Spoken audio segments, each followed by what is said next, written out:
ба дунё омадааст. қадаш 166 сантиметр, вазнаш бошад тахминан 54-55 килограмм мебошад. Абру Шоҳин мегӯяд, ки аз синни 8 солагӣ ба варзиш машғул гаштааст. ӯ давандаи хубе мебошад. ӯ мегӯяд, дар зиндагии ман ду чиз вуҷуд дорад. яке варзиш ва дигаре бошад санъат. варзиш дар баробари мусиқӣ ва касби ҳунармандӣ дар ҳаёти ман як чизи аз ҳама муҳим аст, мегӯяд Абру. Абру аз сабаби шавқи зиёд ба варзиш доштанаш ӯ ба факултети илмҳои варзишии шаҳри Истанбул дохил шуда онҷоро хатм менамояд ва муддате дар донишгоҳ ба ҳайси устоди варзиш кору фаъолият менамояд. баъдан ӯ эҳсос мекунад, ки дар баробари варзиш санъат низ дар дили ӯ мавқеи хоси худро дорад. мехоҳад дар саҳнаи ҳунар бошад. Абру аз навори кӯтоҳи таблиғотӣ кори худро оғоз менамояд. маҳз навори кӯтоҳи таблиғотӣ сабаб мешавад, ки ӯро соли 2016 ба нақшофарид дар филми «Пулихунин» даъват менамоянд, ки ин нахустин нақши ӯ дар соҳаи синемо мебошад. ҳарчанд навори кӯтоҳии таблиғотӣ соли 2018 рӯи экран омада бошад ҳам, лек соли 2016 ба навор гирифта шуда буд.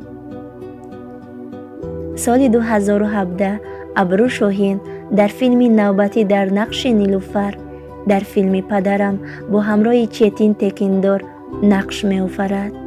инчунин худи ҳамон сол боз дар филми дигар бо номи «Ҷанговар» нақшофарӣ кардааст.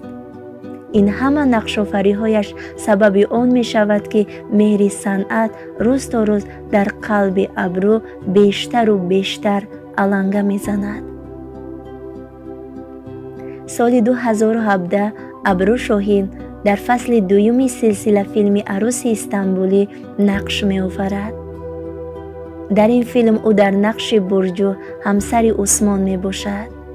ин филм ба Абру як ҷаҳон шӯҳрат мебахшад ва ӯ мегӯяд, ки иштироки ман дар ин лоиҳа ба ман муваффақиятҳои зиёде овардааст. фасли дуюм ва фасли сеюми ин филм ҳамагӣ 79 қисм буд. вақте ки Абру дар якчанд қисми ин филм нақш офариданро оғоз мекунад, баъдан мефаҳмад, ки бе ин нақш худро тасаввур карда наметавонад. соли 2019 Абру дар силсила филми «Ишқ ва нафрат» даъват мегардад. ӯ дар нақши қаҳрамони асосии филм нақши Райҳонро мебозад.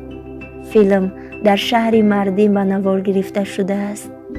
ин филм Абру Шоҳинро на танҳо дар Туркия, балки берун аз он машҳур мегардонад. 15 марти соли 2019 дар канали АТВ нахустин намоиши ин филм пешкаши мардум мегардад, ки ба тамошобинон писанд омада, аз тарафи тамошобинон ин филм баҳои баландро мегирад. новобаста аз он ки дар соҳаи синемо ҳоло фаъолияти Абру кам ҳам бошад, лек Абру аз ҳама ҳунарманди пурбаҳстарин дар шабакаҳои иҷтимоӣ гардидааст. баъзе аз расонаҳо менависанд, ки Абру бо ҳунарманд Умид Кантарчилар робита доштааст. баъди ним сол боз бо ҳунарманд Биранд Тунҷ алоқа доштааст. вале вақтҳои охир мардум Абруро бо ҳунарманди машҳури Туркия Толга Саритаж диданд. Толга миёни мардуми тоҷик бо нақши офаридаи худ ҳамчун қаҳрамони асосии филм дар филми «Қавл» бо номи «Явуз» машҳур аст. мардум Абру ва Толгаро диданд, ки бо ҳам ба як маркази дилхушии шабона рафта, баъдан баромада ҳамроҳ ба як такси нишастанд.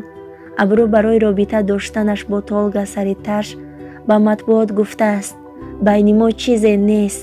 ӯ қайд кардааст, ки мо танҳо дӯстем.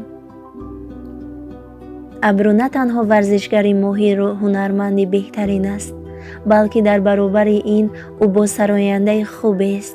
садои фораму дилнишине дорад. 23 ایول سال 2019 در ترکیه در مراسم جایزه سپاری هنرمندان بهترین ابرو شاهین در نامیناسیون هنرمند بهترین سال 2019 در ترکیه جایزه اساسی را گرفت.